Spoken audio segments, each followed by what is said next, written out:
ఎవ్వలన్నా ఏమన్నా అనుకొని ఏమన్నా చేసుకొని అవన్నీ పట్టించుకోవద్దు.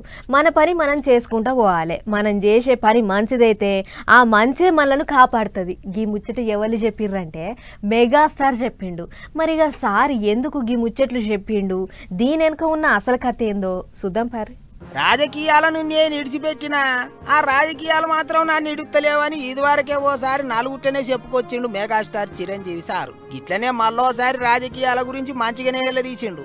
15 ఆగస్టు పండుగ వస్తున్నదని పట్నంలో ఫీనిక్స్ ఫౌండేషన్ వాళ్ళు రక్తదానం చేసే కార్యం పెట్టిండ్రు. ఇక ఆ కార్యానికి పోయిన చిరంజీవి సారు రాజకీయాలకు దూరంగా ఉంటానా, అయినా సరే కొంతమంది లీడర్ సాబులు ఇప్పటికీ ఏదో ఓ తీరుగా మాటలు అంటూనే ఉన్నారు. సోషల్ మీడియాలో ఏమేమో ముచ్చట్లు చెప్తున్నారు. గిట్లయితే ఎట్లా అన్నట్టు మాట్లాడిండు సారు.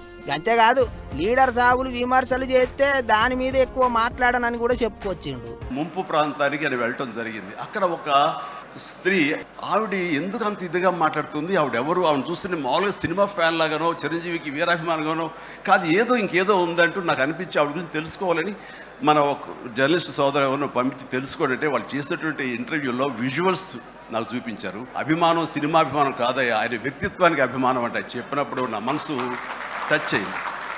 నేను చేసుకున్న మంచి ఏం మాట్లాడుతున్నట్టు నేను అలాగ అంటుంటాను. ఇది సత్యం కాదన్నట్టు రాజకీయాలను ఇడిచిపెట్టినా సరే రాజకీయాలతో సూట్రికమే లేదన్నట్టు ఉంటున్నా సరే లీడర్లు ఊకే మాటలు ఇరుతాండ్రు. అసోంటోళ్లకు తాను చేస్తాన మంచి సమాధానం చెప్తుంది అన్నట్టు మాట్లాడిండు. మరి ఇక లీడర్ సాగులైనా గట్లేంటికి చేస్తాండ్రు, రాజకీయాలలో లేని మనిషిని పట్టుకొని మాటలేంటికి అంటున్నారు అని పబ్లిక్ కూడా నారాజు అవుతుండ్రట ఇప్పుడు. మరిగా చూడాలి ఇప్పటికన్నా మెగాస్టార్ మీద లీడర్ల ముచ్చట్లు బంద్ అవుతాయో లేదో.